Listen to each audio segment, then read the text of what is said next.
Welcome to all of you. आज की class में हम लोग यूनिट सेल के वॉल्यूम के बारे में डिस्कस करेंगे कि यूनिट सेल का वॉल्यूम हम लोग किस तरह से कैलकुलेट कर सकते हैं।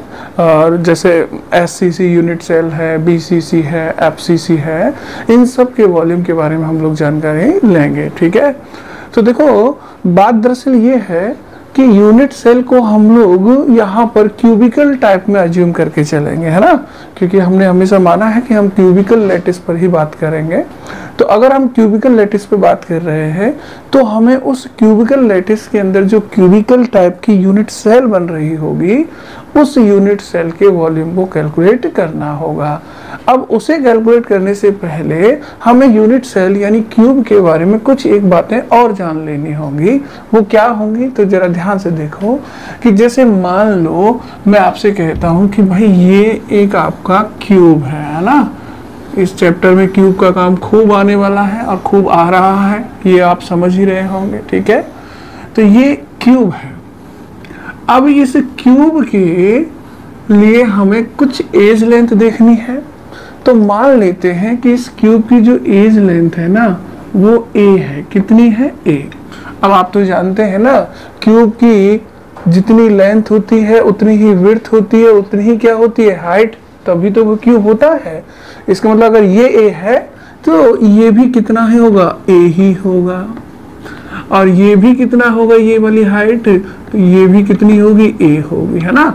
तो क्यूब के बारे में ये सारी चीजें तो आपको पता ही होता है कि क्यूब की सारी लेंथ जो होती है वो एकदम सिमिलर होती हैं। अब देखो इस क्यूब में कुछ एक लेंथ और आपको मालूम होनी चाहिए। जैसे मैंने फिर से एक क्यूब ड्रॉ किया है। ये देखो ये क्यूब बना रहे हैं हम लोग और अब ये क्यूब बन गया है। आपको पिछली क्लासेस में मैं बता चुका हूं कि क्यूब के अंदर बॉडी सेंटर भी होता है ना, फेस सेंटर भी होता है। कहाँ होता है वो भी आपको पता है। ठीक, अब मुझे एक बात बताइए, ये वाला पॉइंट क्या है? Face centre. बोला है कि नहीं है? और किसी भी फेस के दो अपोजिट कॉर्नर को जब मिलाया जाएगा तो जो लाइन आप लोग खींचेंगे वो कहां से पास होगी? फेस सेंटर से। ठीक है, तो मैं क्या करता हूं, यहां से एक लाइन खींच देता हूं। ठीक है, और जो कहां से पास हो रही होगी? फेस सेंटर से पास हो रही होगी।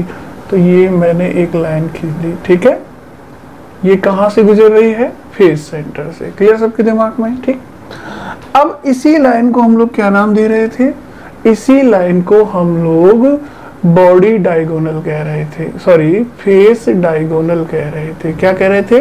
Face diagonal. ठीक है, अब मुझे इस फेस डायगोनल की लेंथ देखनी है। क्या देखनी है? लेंथ। तो आपको तो पता है ना कि क्यूब की सभी लेंथ बराबर होती हैं। तो ये वाली लेंथ a है तो ये वाली लेंथ जो है वो भी कितनी होगी? a ही होगी। होगी कि नहीं होगी? तो ये भी a है और ये भी क्या है? a है। ठीक है, तो अब आप देखो ये एक राइट एंगल ट्रायंगल बन गया है। कौन सा वाला?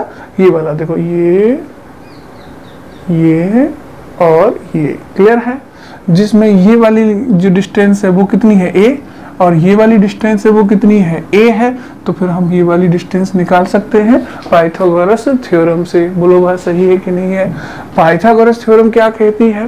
पाइथागोरस थ्योरम कहती है कि जो हाइपोटेनस का स्क्वायर होता है वो बेस के स्क्वायर और परपेंडिकुलर के स्क्वायर के टोटल के बराबर होता है। यानी हिंदी में कहें तो आपको पता है कि पाइथागोरस थ्योरम में कर्ण स्क्वायर बराबर आधार स्क्वायर प्लस लंब स्क्वायर होता है। तो मुझे ये चाहिए तो कर्ण स्क्वायर बराबर आधार स्क्वायर प्लस लंब स्क्वायर हम लोग कर सकते हैं। इसलिए जो फेस डायगोनल की लेंथ है वो कितनी होगी? इस a का स्क्वायर प्लस इस a का स्क्वायर और दोनों का अंडर रूट कर देना है, यानी a square plus a square और इसका भी क्या कर देना है? रूट ले लेना है। सही है कि नहीं है? अब a square plus a square करोगे तो ये कितना हो जाएगा? 2a स्क्वायर और a स्क्वायर है इसको रूट से बाहर ले लें तो ये कितना हो जाएगा? a root 2। ठीक है, तो अब आपको हमेशा याद रखना है कि क्यूब में जो फेस डायगोनल बनेगा, क्या बनेगा?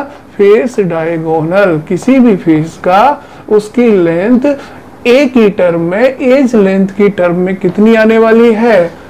a√2 आने वाली है। ठीक है। दूसरा हमने एक और चीज आपको बताई थी और वो थी बॉडी डायगोनल। ठीक है। तो बॉडी डायगोनल कहाँ होता है? बॉडी डायगोनल क्यूब के बीचों बीच के सेंटर पर होता है। तो मैं एक बार फिर से बॉडी डायगोनल की लेंथ भी आपको कैलकुलेट करके बताता हूं। तो देखो जरा, ये हमने फिर से एक क्यूब ड्रॉ कर दिया। ठीक है। अब इस क्यूब के बीचों बीच में बॉडी सेंटर होगा और बॉडी सेंटर से पास होगा बॉडी डायगोनल। ठीक है। तो अब मुझे एक बात बताएं, ये वाली लेंथ कितनी है? ये तो हमेशा ए ही रहेगी ना भाई। अच्छा, ये भी कितनी है? ये भी ए होगी क्योंकि क्यूब ही तो है ये। तो ये वाली लेंथ भी कितनी है? ए है। ठीक है। अब बताओ, मैं अगर यहाँ, ये क्या है? Face centre. अगर मैं यहाँ इन दोनों अपोजिट कॉर्नर को मिलाऊं तो एक लाइन जो फेस सेंटर से गुजरेगी वो क्या कहलाएगी? Face diagonal. सही है कि नहीं है? तो अब ये ए है, ये ए है, तो फेस डायगोनल कितना होता है? a√2 होता है। तो ये वाली लेंथ कितनी हो जाएगी? a√2 हो जाएगी। क्लियर सबके? ठीक। अब मुझे चाहिए बॉडी सेंटर से गुजरने वाली लाइन की लेंथ, यानी मैं बॉडी डायगोनल की लेंथ की बात कर रहा हूं। ठीक है। तो अब मान लो ये तो है बॉडी सेंटर। ठीक है। अब बॉडी सेंटर पे हम लोग बॉडी डायगोनल कैसे पास करते हैं? क्यूब के सामने वाले फेस जो है उसका एक कॉर्नर ले लेते हैं, पीछे वाला जो फेस है उसका अपोजिट वाला कॉर्नर ले लेते हैं। तो इन दोनों कॉर्नर को हम मिला दें तो हमें क्या मिल जाएगा? इन दोनों कॉर्नर को मिलाने से हमें बॉडी डायगोनल मिल जाएगा। हमें इसकी लेंथ चाहिए, क्यूब के अंदर बॉडी डायगोनल की लेंथ चाहिए। तो देखो, मैं एक नया ट्राइंगल यहाँ पर अज्यूम कर रहा हूँ और वो कौन सा है? यहां से चले ये और ये वाला ट्राइंगल। ठीक है। तो मैं इसको नाम भी दे दूं, चलो। तो इसे मैं ए बोल दूं, इसे मैं बी बोल दूं और इसे मैं बोल दूं सी। ठीक है। तो बताओ मुझे ए बी वाली लेंथ कितनी है? a√2, क्योंकि ये तो फेस डायगोनल है। अच्छा, बी से सी वाली लेंथ, ये तो क्यूब की एज ही तो है और क्यूब की एज है तो इसकी लेंथ कितनी होगी? ए। तो यहां से यहां तक की लेंथ तो है a√2, यहां से और यहां तक की लेंथ है a। अब मुझे चाहिए ये वाली लेंथ। अगेन मैं पाइथागोरस थ्योरम लगा सकता हूं, इसका स्क्वायर प्लस इसका स्क्वायर और दोनों का क्या निकाल दूंगा? रूट निकाल दूंगा। यानी ये वही थ्योरम लगेगी, कौन सी? कर्ण स्क्वायर बराबर आधार स्क्वायर प्लस लंब स्क्वायर। ठीक है। यानी अब हमें क्या करना है? मुझे चाहिए बॉडी डायगोनल। क्या चाहिए? Body diagonal. ठीक है। और बॉडी डायगोनल कौन सा है इनमें बताओ जरा? तो बॉडी डायगोनल है लेंथ AC, है कि नहीं है? तो ये जो AC लेंथ में निकालूंगा, ये मैं कैसे निकालूंगा? आपको तो पता है कि AC का तो क्या कर दूंगा? स्क्वायर बराबर AB का स्क्वायर प्लस BC का स्क्वायर, यही करना है। तो मैं क्या करूंगा? AB का स्क्वायर प्लस BC का स्क्वायर कर दूंगा। ठीक है। AB लेंथ कितनी है? a√2। तो मैं यहां लिखूंगा इसकी जगह a√2 का स्क्वायर। ठीक है। प्लस BC लेंथ कितनी है? ये तो क्यूब की एज लेंथ है, तो मैं लिखूंगा a का स्क्वायर। ठीक है। दोनों का स्क्वायर है तो ये तो कितना हो जाएगा? 2a स्क्वायर और ये हो जाएगा a स्क्वायर। तो मैं लिखूंगा AC स्क्वायर बराबर, तो ये हो गया, और फिर लिखूंगा AC स्क्वायर बराबर 2a square plus a square. ठीक है। और अगर मुझे यहां से AC लिखना हो तो AC बराबर क्या लिखूंगा? दोनों का रूट ले लूंगा, 2a square plus a square. Clear है सबके दिमाग में? अब ये तो बहुत सिंप्लीफाई हो गया, तो इसको सिंप्लीफाई कर लो एकदम से। बिल्कुल। कैसे करोगे? तो देखो, 2a square plus a square कितना होगा? 3a square. तो फाइनली बॉडी डायगोनल कितना हो जाना है, जिसे हम लोग AC बोल रहे हैं, वो कितना हो जाना है? √3a square. a को बाहर ले लो तो ये हो जाएगा a√3। ठीक है। AC बराबर, अब ये AC क्या है? AC ये वाली लेंथ है और ये वाली लेंथ है, तो ये लेंथ क्या कहलाएगी? Body diagonal. इसलिए आप लोग याद रखेंगे कि क्यूब के जो बॉडी डायगोनल बनते हैं उनकी जो लेंथ बनेगी ना वो कितनी होगी? a√3 होगी। क्लियर सबके दिमाग में? तो क्यूब के रेस्पेक्ट में 3 चीजें आपको ध्यान में रखनी है। आप तुरंत भी कैलकुलेट कर सकते हैं और याद रहे तो ज्यादा ठीक है। पहला कि एज लेंथ अगर a है तो फिर आप फेस डायगोनल को a√2 लेकर चलेंगे, ठीक है। और बॉडी डायगोनल जो बनेगा उसे कितना लेकर चलेंगे? a√3 लेकर के चलेंगे। तो ये 3 लेंथ आपके दिमाग में हो तो फिर आगे का काम हमारे लिए बहुत ही आसान हो जाता है। देखो ऑनलाइन क्लासेस में या यूट्यूब पे पढ़ना बहुत आसान नहीं होता है ना, तो आपको कंसंट्रेशन के साथ पढ़ना तो पड़ेगा, ठीक है। हम लोग कोशिश करेंगे कि और भी अच्छी, बहुत अच्छी चीज़ें कॉम्पिटिटिव लेवल की क्वेश्चंस भी मैं सॉल्व करवाना चाहूँगा और आगे करवाऊँगा भी, लेकिन आपको यूट्यूब पर थोड़ा कंसंट्रेशन के साथ तो पढ़ना पड़ेगा। देखो यूट्यूब एक मनोरंजन का चैनल है, लेकिन अब एकेडमिक रूप से भी हमें इसका इस्तेमाल करना आना चाहिए, ठीक है। तो आप लोग घर आराम से बैठे हैं, कोई परेशानी प्रॉब्लम वाली तो कोई बात है नहीं ना, तो फिर आप लोग क्या करें? आराम से लेटे लेटे बैठे बैठे आराम से वीडियो वॉच करते रहें। फालतू टाइम क्यों वेस्ट करें? क्योंकि समय एक ऐसी चीज है जो एक बार चला गया ना तो फिर लौट के नहीं आता। ये बात आप अच्छे से जानते हैं। कल का दिन चला गया तो वो चला ही गया, वो लाइफ में वापस नहीं आने वाला। दुनिया में सफल वही लोग होते हैं जो समय को पहचानते हैं। आपको सिर्फ अपने समय का सही इस्तेमाल करना है, क्योंकि ईश्वर ने अगर आपको कुछ दिया है तो वो ये टाइम है जिसको आप जी सकते हैं अपने हिसाब से, ठीक है। इसलिए आपको क्या करना है? अपने समय का बहुत अच्छे से यूटिलाइजेशन करना है और आराम से पढ़िए, वीडियो को वॉच कीजिए, 1 बार कीजिए, 2 बार कीजिए, हर कंसेप्ट को क्लियर करने की कोशिश कीजिए। तो होपफुली आप ये चीज़ तो समझ रहे होंगे कि हमें 3 लेंथ ध्यान में रखनी है। 3 कौन कौन सी? पहली लेंथ हमें मान लो अगर हम क्यूब का एज लेंथ a मान लेते हैं तो फिर फेस डायगोनल a√2 हो जाएगा और बॉडी डायगोनल कितना हो जाएगा? a√3 हो जाएगा, ठीक है। अब देखो हम लोग 3 चीजें देख चुके हैं क्यूब के बारे में, ठीक है। हम लोग नॉर्मली क्यूब की एज लेंथ को हमेशा a ही मानेंगे और जब एज लेंथ a मानेंगे तो फेस डायगोनल और बॉडी डायगोनल की लेंथ भी एक ही टर्म में ही हम लोग बताएंगे, ठीक है। तो ये क्या है? Face diagonal. ये लेंथ कितनी रहेगी? हमेशा a। ये वाली लेंथ कितनी लेनी है? a√2। और अगर मैं ये वाली लेंथ ले लूं तो ये बॉडी डायगोनल हो जाएगा और ये हमेशा कितना रखना है? a√3 रखना है, ठीक है। अब ये सारी चीजें जानने के बाद हम लोग क्या करते हैं कि पार्टिकल जो हम लेटिस सेल के अंदर या फिर क्रिस्टल लेटिस के अंदर जो हम पार्टिकल रखते हैं उसको हम नॉर्मली स्फेरिकल अज्यूम करते हैं। कैसा? गोलाकार अज्यूम करते हैं। और अगर पार्टिकल गोलाकार है तो ऑब्वियसली उसकी कुछ ना कुछ रेडियस होगी। तो अभी हम लोग देखना चाहते हैं कि क्यूब की जो लेंथ है ना ये वाली, ये और जो पार्टिकल आपने रखा है उसकी रेडियस के बीच में क्या रिलेशन बनेगा। तो हम लोग ध्यान देंगे, इधर हम लिख रहे हैं रिलेशन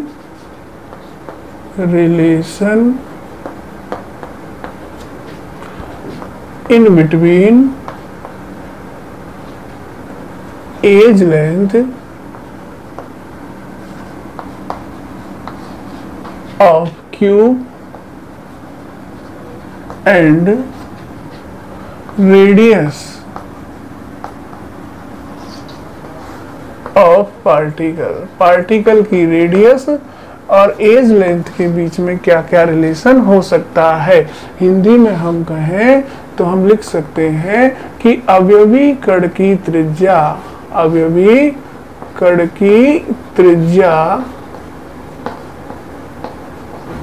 व क्यूब यानी घन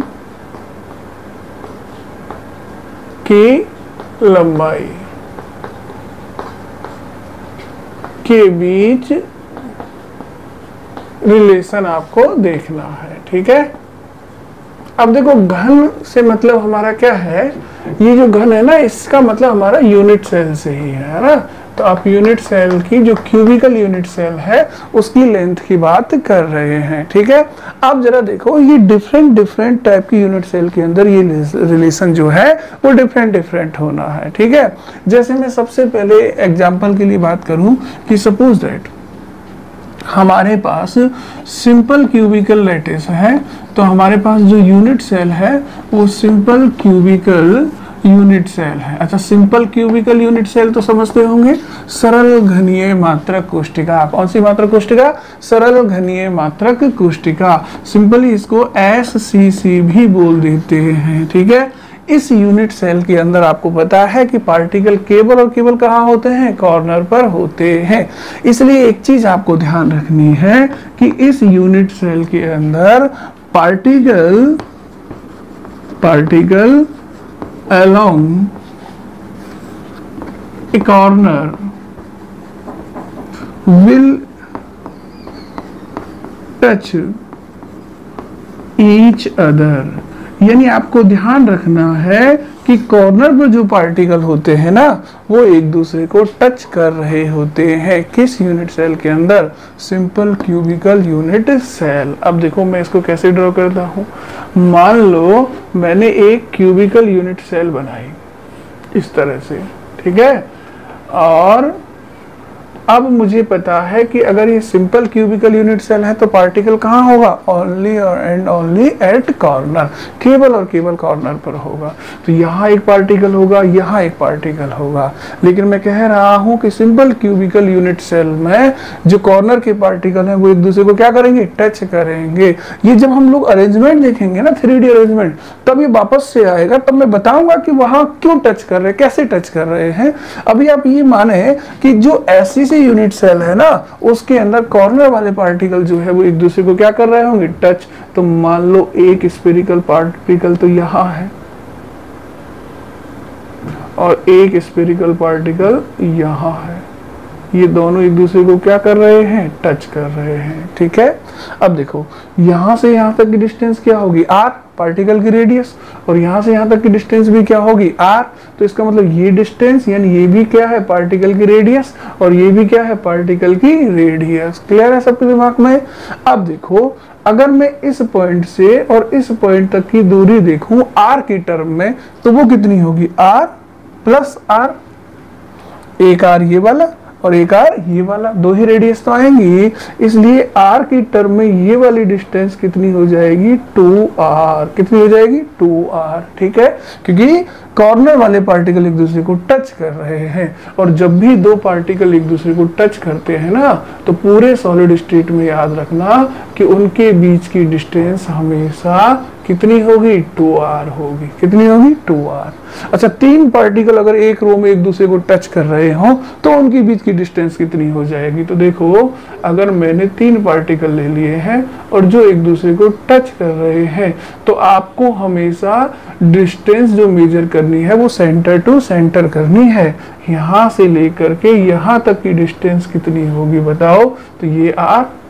अब ये तो क्या हो गया? डायमीटर हो गया इसका, तो ये कितना हो गया? 2R, और ये कितना हो गया? R, क्योंकि ये रेडियस है। तो ये डिस्टेंस कितनी होगी? 4R होगी। तो सॉलिड स्टेट के पॉइंट ऑफ व्यू से आपको ये भी याद रखना है कि जब भी दो पार्टिकल टच करेंगे उनके बीच की डिस्टेंस कितनी लेनी है? 2R। तीन पार्टिकल टच कर रहे होंगे तो डिस्टेंस कितनी लेनी है? 4R। और गलती से 4 टच कर जाते हैं तो एक और बढ़ा देना है यहाँ पर, और एक और बढ़ा दोगे तो वो कितनी हो जाएगी? 6R हो जाएगी। कितनी हो जाएगी? 6R। ध्यान रखोगे इस बात को? तो हमने नॉर्मली ये ध्यान रखना है, ठीक। अब मान लो सिंपल क्यूबिकल यूनिट सेल है, उसमें कॉर्नर के पार्टिकल एक दूसरे को टच कर रहे हैं, तो इन दोनों के बीच की दूरी 2R है। अगर मैं एज लेंथ की टर्म में बात करूं तो मुझे पता है ना कि क्यूब की तो सारी एज लेंथ क्या होती है? बराबर। यानी अगर ये वाली डिस्टेंस a है तो ये भी कितनी होगी? a, यानी ये भी डिस्टेंस कितनी होगी? a। तो एज लेंथ की टर्म में तो ये डिस्टेंस कितनी है? a, और रेडियस की टर्म में ये डिस्टेंस कितनी है? 2R। तो मैं ऐसा कह सकता हूं ना कि एज लेंथ जो है वो किसके बराबर आ रही है? 2R के बराबर। तो एज लेंथ, कौन सी लेंथ? एज लेंथ, यानी किनारे की जो लंबाई आ रही है वो कितनी आ रही है, जिसको मैं a लिख रहा हूं, किसके बराबर आ रही है, 2r के बराबर आ रही है। तो as length equal to 2r, ठीक है। लेकिन ये किस यूनिट सेल के लिए बताया गया है, सिंपल क्यूबिकल यूनिट सेल के लिए। अगर यूनिट सेल आपकी सिंपल क्यूबिकल टाइप की है तो ध्यान रखिएगा कि एज लेंथ और आर के बीच में ये वाला रिलेशन बनेगा। क्लियर है सबके दिमाग में, ठीक है। अब हम अगली यूनिट सेल देखते हैं। सिंपल क्यूबिकल के बाद दूसरी हम यूनिट सेल देखते हैं, बॉडी सेंटर्ड यूनिट सेल। कौन सी unit cell, body centred unit cell. अच्छा, हिंदी में क्या बोलते हैं इसको, काय केंद्रीय घनीय संरचना या अंतः केंद्रीय घनीय संरचना, और शॉर्ट में हम लोग लिखेंगे BCC, है ना। तो ये कौन सी यूनिट सेल है, काय केंद्रीय घनीय मात्रक कोष्ठिका, या बोले अंतः केंद्रीय घनीय मात्रक कोष्ठिका। किस संरचना में होगी, काय केंद्रीय घनीय टाइप की जो संरचनाएं बनेंगी उनमें होगी। शॉर्ट में क्या बोलेंगे, BCC। क्या बोलेंगे, BCC। अब देखो BCC यूनिट सेल में पार्टिकल का अरेंजमेंट तो सबको पता है, क्या अरेंजमेंट होता है जरा मुझे बताओ। BCC यूनिट सेल के अंदर पार्टिकल कॉर्नर पे तो होते ही हैं, कॉर्नर के साथ साथ पार्टिकल बॉडी के सेंटर पर भी होता है ना, कमरे के बीचों बीच में भी होता है। तो जो BCC यूनिट सेल है ना, उसके लिए आपको याद रखना है कि particle along with body diagonal कहाँ होनी चाहिए, बॉडी डायगोनल पर रखे हुए particle will touch each other, touch each other. अब ध्यान रहे मैं क्या कह रहा हूं, जरा ध्यान से समझें। मैं आपसे कह रहा हूं कि अगर आपकी BCC टाइप की यूनिट सेल है ना, तो पार्टिकल जो बॉडी डायगोनल पर आएंगे ना, वो एक दूसरे को टच कर रहे होंगे। BCC यूनिट सेल में आपको पता है ना कि BCC यूनिट सेल इस तरह की होती है। चलो हम एक BCC यूनिट सेल को बनाते हैं, इस तरह की यूनिट सेल है, ठीक है। अब इस यूनिट सेल में हम लोग ये लो, ठीक है। इस BCC यूनिट सेल के अंदर आपको पता है कि पार्टिकल कहाँ होंगे, कॉर्नर पर। बोलो होंगे कि नहीं होंगे, 8 कॉर्नर पर पार्टिकल होगा। उसके साथ साथ पार्टिकल कहाँ होगा, बॉडी के सेंटर पर होगा कि नहीं होगा, ठीक। अब मान लो यहां से यहां तक की डिस्टेंस, ये तो क्या है, बॉडी सेंटर, और यहां से यहां तक की डिस्टेंस क्या कहलाएगी, बॉडी डायगोनल कहलाएगी कि नहीं कहलाएगी, ठीक। अब देखो एक पार्टिकल इस कॉर्नर पर होगा, ये सबको पता है आपको, एक पार्टिकल तो यहाँ होगा, फिर एक पार्टिकल बॉडी के सेंटर पर होगा। अच्छा, जो पार्टिकल बॉडी के सेंटर पर होगा वो इस पार्टिकल को भी टच कर रहा होगा, और एक पार्टिकल इस कॉर्नर पर होगा, ठीक है। बाकी की पार्टिकल मैं बना नहीं रहा हूं, वरना पार्टिकल तो इन कोनों पर भी होंगे, क्योंकि आपको तो पता है क्यूब में 8 कोने होते हैं और 8 कोनों पर एक पार्टिकल होगा। और अगर BCC यूनिट सेल है तो बॉडी के सेंटर पर भी होगा। तो मैंने यहाँ 3 पार्टिकल शो किए हैं। कौन कौन से 3 पार्टिकल शो किए हैं, केवल एक तो इस कॉर्नर वाला, एक इस वाले कॉर्नर वाला, और एक बॉडी सेंटर वाला। तो मैंने पहले ही कहा है कि particle along with body diagonal will touch each other. ये पूरी डिस्टेंस यहाँ से यहाँ तक की क्या है, बॉडी डायगोनल, और बॉडी डायगोनल पर जो जो पार्टिकल आएंगे वो एक दूसरे को टच कर रहे होंगे। तो देखो जरा, ये पार्टिकल और ये पार्टिकल तीनों एक दूसरे को क्या कर रहे हैं, टच कर रहे हैं। अगर ऐसा है तो यहाँ से यहाँ तक की डिस्टेंस कितनी होगी, r, ये तो रेडियस हो गई इसकी। अच्छा, यहाँ से यहाँ तक की डिस्टेंस कितनी होगी, 2r, क्योंकि ये डायमीटर हो गया, व्यास हो गया, तो ये कितनी है, 2r। और फिर यहाँ से यहाँ तक की, इस कॉर्नर तक की डिस्टेंस कितनी होगी, अगेन r, ठीक है। तो r की टर्म में अगर मैं देखूं कि ये डिस्टेंस कितनी आ रही है, तो r की टर्म में देखो r plus 2r plus r, यानी ये डिस्टेंस कितनी होगी, जरा मुझे बताओ। r की टर्म में r 2r प्लस r यानी 4r। क्लियर है सबके दिमाग में, ठीक।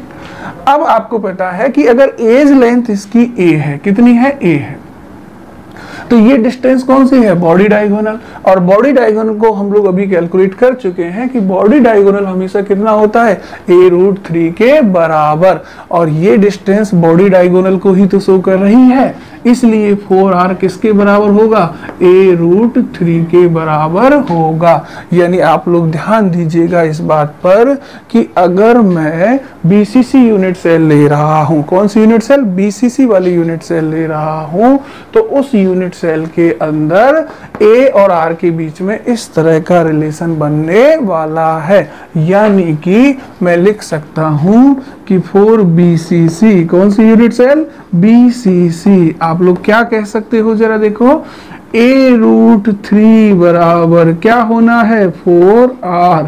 ये रिलेशन भी आपको याद रखना है। ये किस यूनिट सेल के लिए है, BCC टाइप की यूनिट सेल के लिए है, ठीक है। इसके बाद नेक्स्ट यूनिट सेल हम लोग देखेंगे नंबर 3, और वो कौन सी देखने वाले हैं, FCC, यानी face centred.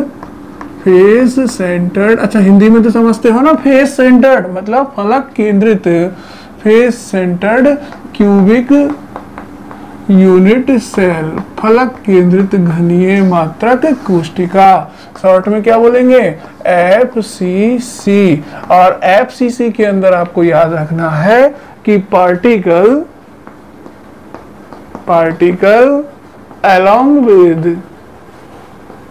along with face diagonal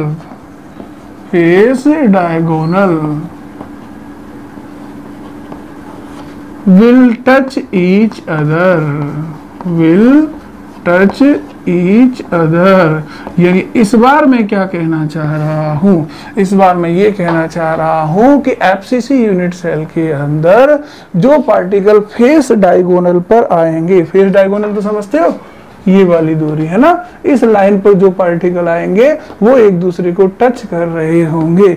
as length की टर्म में ये डिस्टेंस कितनी है, a√2 के बराबर। तो यानी देखो, अगर मैं इसे डायग्राम से बताऊं तो मैं कहूं कि भाई मान लो ये मैं एक यूनिट सेल बना रहा हूं जो क्यूबिकल है, और क्यूबिकल में भी कौन सी है, फेस सेंटर्ड क्यूबिक। तो आप मुझे खुद बताएं कि फेस सेंटर्ड यूनिट सेल के अंदर पार्टिकल कहाँ कहाँ होते हैं। फेस सेंटर्ड यूनिट सेल के अंदर पार्टिकल जो होते हैं कॉर्नर पर तो होंगे ही, कॉर्नर के अलावा पार्टिकल प्रत्येक फेस के सेंटर पर भी होगा। कितने फेस होते हैं, 6, तो 6 फेस सेंटर होंगे और 6 फेस सेंटर पर भी पार्टिकल रखा होगा। बट हम सबको यहाँ शो नहीं कर रहे हैं, हम तो केवल फेस डायगोनल वाले पार्टिकल को शो कर रहे हैं। तो बताओ फिर ये डिस्टेंस फेस डायगोनल है कि नहीं है? इस फेस डायगोनल पे कौन कौन से पार्टिकल आएंगे? देखो, एक पार्टिकल तो बिल्कुल फेस के सेंटर पे होता है कि नहीं होता, ठीक। अब कॉर्नर पे तो होगा, चाहे कोई सी भी यूनिट सेल आप बनाओ, कॉर्नर पे तो हमेशा क्या आएगा, पार्टिकल आएगा ही, ठीक है। इस वाले कॉर्नर पे भी क्या आएगा, पार्टिकल आएगा। क्लियर है कि नहीं है? तो देखो, ये जो पार्टिकल आ रहे हैं ना, एक ये वाला, एक ये वाला और एक ये वाला, एक दूसरे को क्या कर रहे हैं, टच कर रहे होंगे। मैं इस पार्टिकल को थोड़ा सा बड़ा बना दूं ताकि डायग्राम आपको स्पष्ट विजुअलाइज हो। तो देखो, ये मैंने इस पार्टिकल को ऐसे बना दिया, ये फेस का पार्टिकल हो गया और ये पार्टिकल कौन सा हो गया, कॉर्नर का हो गया, ठीक है। तो अब आप खुद समझ सकते हैं कि ये कॉर्नर का पार्टिकल है, ये भी कॉर्नर का पार्टिकल है, और ये पार्टिकल कौन सा है, ये पार्टिकल फेस सेंटर पर आने वाला पार्टिकल है, ठीक है। अब आपको पता है ये और ये जो फेस सेंटर पर पार्टिकल आ रहे हैं वो एक दूसरे को क्या कर रहे हैं, टच कर रहे हैं। मैं डायग्राम इधर बना दूं दोबारा से तो आपको स्पष्ट दिखाई दे। तो देखो, मैं ये कह रहा हूं कि भाई ये जो आपका फेस है ना, उस पर आप फेस सेंटर से गुजरने वाली एक रेखा खींचे तो वो रेखा फेस डायगोनल को शो करती है। इस फेस डायगोनल के अलोंग जो जो पार्टिकल आएंगे वो एक दूसरे को क्या कर रहे होंगे, टच कर रहे होंगे, सही है। तो ये भी ये भी और ये भी, ये सब एक दूसरे को क्या कर रहे हैं, टच कर रहे हैं। अब बताओ मुझे यहां से यहां तक की डिस्टेंस तो क्या होगी, r। अच्छा यहां से यहां तक की, अब पूरा गोला आ गया है तो ये कितनी हो जाएगी, 2r। और यहां से यहां तक की अगेन कितनी होगी, r। याद करो अभी अभी मैंने थोड़ी देर पहले आपसे कहा था कि जब दो गोले एक दूसरे को टच करेंगे तो डिस्टेंस कितनी मानोगे, 2r। लेकिन अगर तीन गोले टच कर गए तो डिस्टेंस कितनी मानोगे, 4r। अभी अभी बताया था ना कि दो गोले एक दूसरे को टच कर रहे हो तो उनके बीच की मिनिमम डिस्टेंस कितनी होगी, 2r। और अगर तीन गोले टच कर गए तो उनके बीच की मिनिमम डिस्टेंस कितनी होगी, सेंटर टू सेंटर लेना है, कितनी होगी, 4r। तो ये 4r ही तो थी कि कितने गोले टच कर रहे हैं, 3। यहां भी कितने गोले टच कर रहे हैं, 3। ये डिस्टेंस कितनी हो जाएगी, 4r। कैसे, r 2r प्लस r, तो कितनी होगी, 4r। एज लेंथ की टर्म में ये लेंथ कौन सी है, एज लेंथ के हिसाब से ये वाली लेंथ है आपका फेस डायगोनल। तो अगर मैं आपसे कहूं कि भाई फेस डायगोनल कितना होगा तो आप कहेंगे कि भाई फेस डायगोनल जो है वो r 2r प्लस r यानी 4r के बराबर होगा। और फेस डायगोनल कितना माना था हम लोगों ने, a√2 के बराबर। तो ये हो जाएगा a√2 बराबर 4r। ठीक है, तो FCC के अंदर ये वाला रिलेशन भी आप लोग याद रखेंगे। BCC के अंदर a√3 बराबर 4r और FCC के अंदर a√2 बराबर 4r होगा। तो देखो यूनिट सेल के लिए हम लोगों को तीन चीजें याद रखनी है कि अगर SCC टाइप की यूनिट सेल है तो हमें ध्यान देना है a बराबर क्या होगा, 2r। क्यों, कॉर्नर वाले दो पार्टिकल जो होंगे वो एक दूसरे को टच करेंगे तो उनके बीच की डिस्टेंस 2r होगी, यानी दो पार्टिकल एक दूसरे को टच कर रहे होंगे। ठीक है, और ये दो पार्टिकल कौन से होंगे, एज वाले होंगे, है ना, एज पर, है ना, जो कॉर्नर पर होंगे वही तो होंगे। तो कॉर्नर टू कॉर्नर क्या हो जाएगा, एज। तो एज लेंथ कितनी है, a, और ये कितनी लेंथ है, 2r। तो a बराबर क्या होगा, 2r। लेकिन अगर मान लो आपकी यूनिट सेल कौन सी है, BCC है, तो BCC में तीन पार्टिकल एक दूसरे को टच करेंगे ऐसे। लेकिन ये तीनों पार्टिकल जो टच कर रहे हैं ना, ये कौन से होंगे, बॉडी डायगोनल वाले होंगे। और बॉडी डायगोनल जो होता है उसकी लेंथ एक ही टर्म में कितनी होती है, a√3। क्लियर है। और जब तीन पार्टिकल टच करते हैं तो r 2r और r कितनी हो जाएगी, 4r। तो ये किसके लिए हो गया है, BCC के लिए। और फाइनली अगर FCC होता है तो भी पार्टिकल कितने टच कर रहे होते हैं, 3। लेकिन ये तीनों पार्टिकल जो टच कर रहे हैं ये कौन से होंगे, ये फेस डायगोनल वाले होंगे। और फेस डायगोनल हम लोग कैलकुलेट कर चुके हैं, फेस डायगोनल a√2 होता है। और ये डिस्टेंस कितनी हो जाएगी, r 2r और r, तो ये हो जाएगी 4r। क्लियर सबके दिमाग में, ये तीनों डिस्टेंस आपके दिमाग में होनी चाहिए। ठीक है, अब अगर मान लो मैं आपसे एज लेंथ का ऑर्डर पूछ लूं, क्या पूछ लूं, ऑर्डर, कि भाई एज लेंथ का क्या ऑर्डर है, SCC के लिए, BCC के लिए और FCC के लिए। तो देखो जरा, फॉर ए गिवन पार्टिकल, क्या कह रहा हूं मैं, फॉर ए गिवन पार्टिकल, मतलब पार्टिकल तो एक ही तरह का है, चाहे वो यूनिट सेल SCC है, चाहे वो BCC है, चाहे वो FCC है। उसकी रेडियस क्या मान रहा हूं मैं, रेडियस बराबर कैपिटल R मान रहा हूं। ठीक है, अब मान लो अगर आपकी यूनिट सेल SCC है तो रिलेशन क्या आएगा, a बराबर 2r। अगर BCC है तो रिलेशन क्या आएगा, a√3 बराबर 4r, जिसे मैं लिखूं a बराबर 4r बाई √3। ठीक, और अगर मान लो FCC है तो रिलेशन क्या बनेगा, a√2 बराबर 4r, और जिसे मैं लिखूं a बराबर 4r बाई √2। तो जरा दिमाग से लगा करके बताइए कि कौन सी एज लेंथ बड़ी होगी, ये तो 2r है ना, ये तो 4r बाई √3 है। √3 की वैल्यू कितनी होती है, 2 से तो कम ही होती है ना, 1.7 के आसपास होती है, 1.73 के आसपास, है ना, लेकिन 2 से तो कम है। तो जब 1.73 का आप इसमें भाग देंगे तो ऊपर वाली वैल्यू 2 से बड़ी होगी। इसका मतलब ये लेंथ की कंपेयर में ये लेंथ बड़ी है।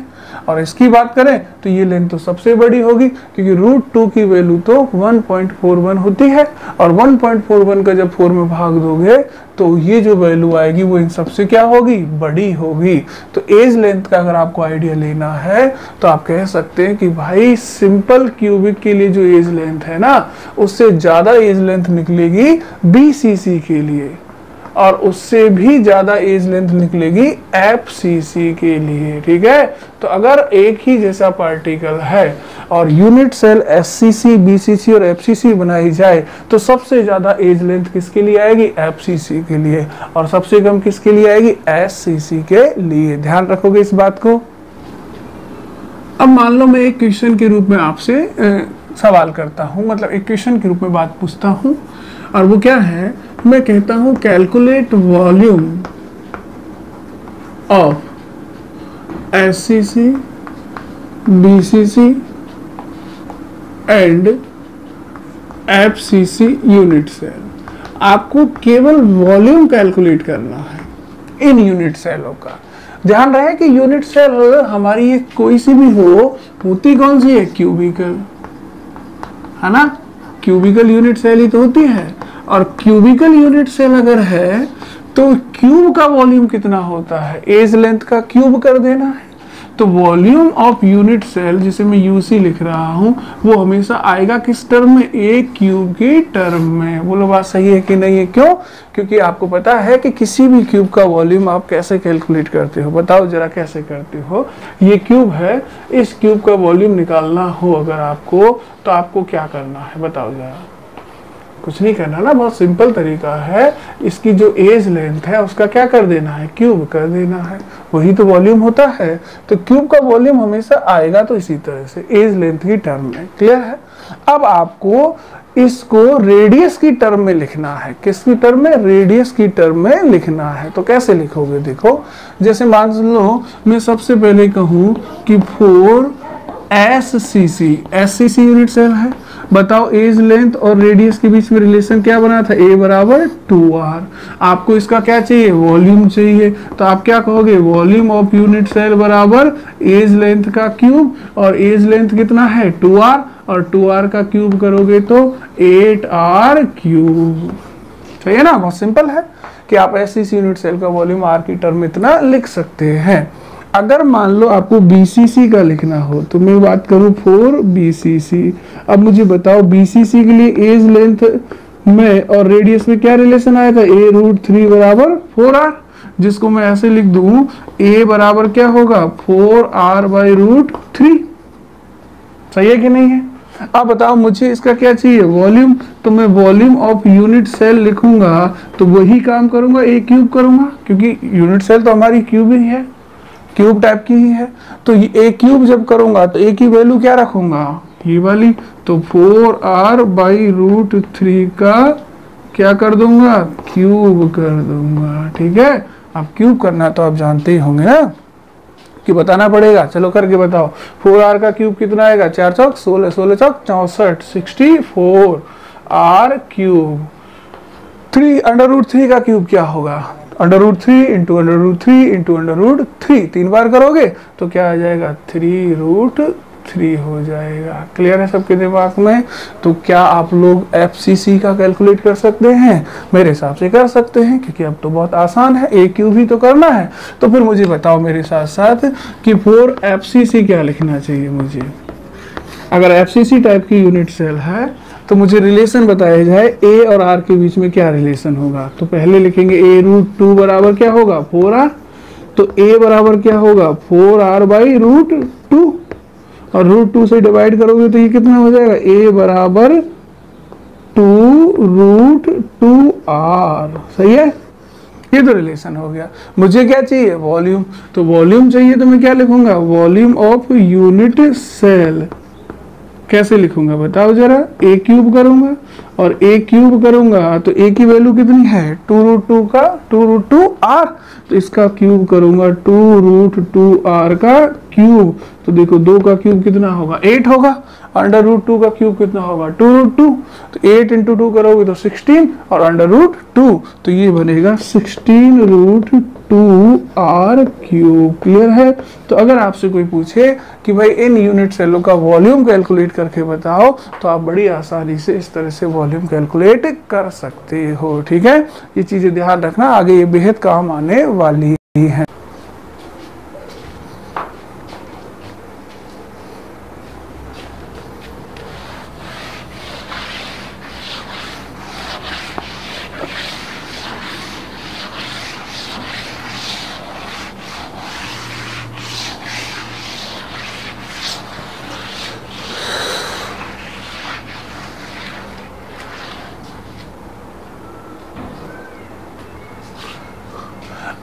अब देखो, एक सवाल आप खुद करेंगे, और वो सवाल क्या है? सवाल यह है कि calculate volume of particle inside the unit cell. Inside the unit cell मतलब क्या है? यूनिट सेल के अंदर आने वाले पार्टिकल्स जो है उनका वॉल्यूम आपको कैलकुलेट करना है for SCC, BCC and FCC। ठीक है, इन तीनों यूनिट सेल के अंदर जो पार्टिकल आते हैं उनका वॉल्यूम आपको कैलकुलेट करना है। तो पहले तो मुझे ये बताओ कि पार्टिकल का आइडिया है? बताओ सिंपल क्यूबिक में कितने पार्टिकल आते हैं? एक ही तो आता है, काउंट करने के बाद एग्जैक्ट कितना आता है? एक।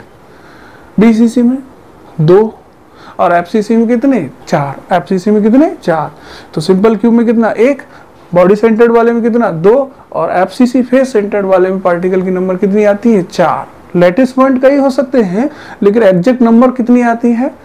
1, 2 और 4।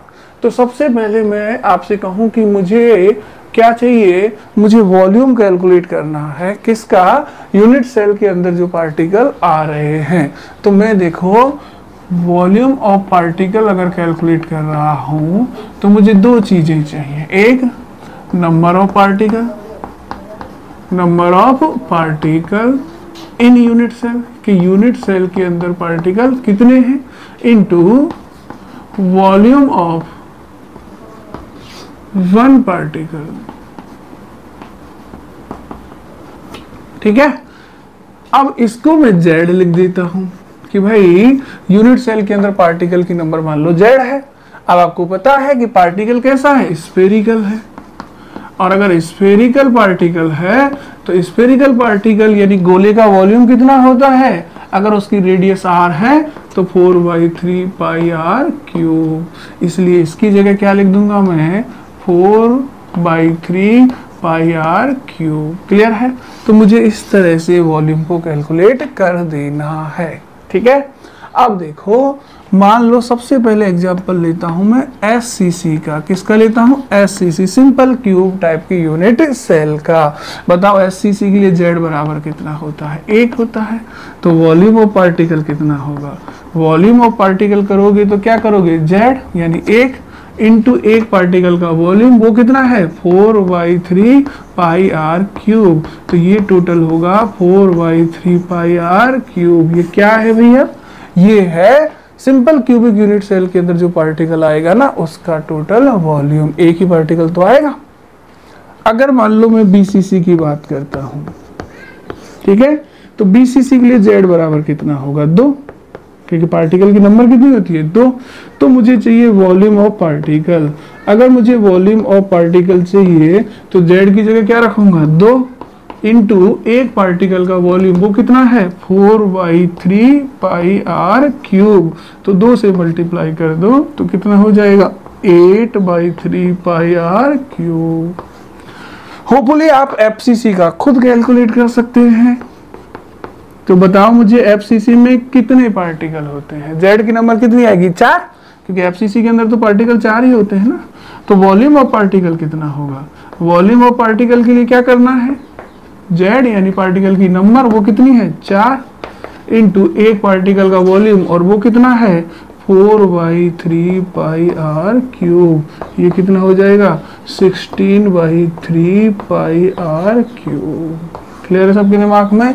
तो कई बार एग्जाम में वो इस तरह से टुकड़ों में भी सवाल पूछ लेता है। अच्छे कॉम्पिटिटिव एग्जाम में तो पूछता ही है कि भाई सिंपल क्यूबिक यूनिट सेल के अंदर उपस्थित पार्टिकल का आयतन कितना होगा, या फिर बॉडी सेंटर्ड के अंदर कितना होगा, या फेस सेंटर्ड के अंदर कितना होगा, या फिर वो कह देता है कि भाई सिंपल क्यूबिक यूनिट सेल का वॉल्यूम क्या होगा। अब आपको पता है कि वॉल्यूम तो एक क्यूब ही होगा, लेकिन ऑप्शन जो है वो ए की टर्म में ना होकर आर की टर्म में हो सकते हैं। जब आर की टर्म में है तो आपको ए को रिप्लेस कर देना है आर से, तो फिर आपका वॉल्यूम भी आ जाएगा।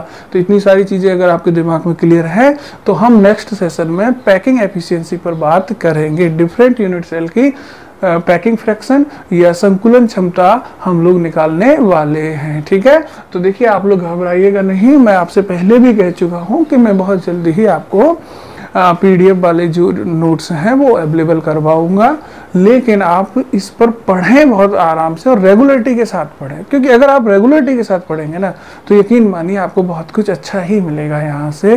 ठीक है, और आप अच्छे से पढ़ाई भी कर पाएंगे। मुझे पता है यूट्यूब पे थोड़ा कंसंट्रेट होकर पढ़ना मुश्किल होता है, लेकिन जो अगर कुछ बड़ा करना है तो मुश्किल काम तो करना ही पड़ेगा। इतना मुश्किल भी नहीं है, आराम से पढ़ भी सकते हो। कंसंट्रेशन में थोड़ी सी दिक्कत आती है तो वो धीरे धीरे करके आपका बनता चला जाएगा, लेकिन आप रेगुलर क्लासेस जरूर लेते रहें। ठीक है।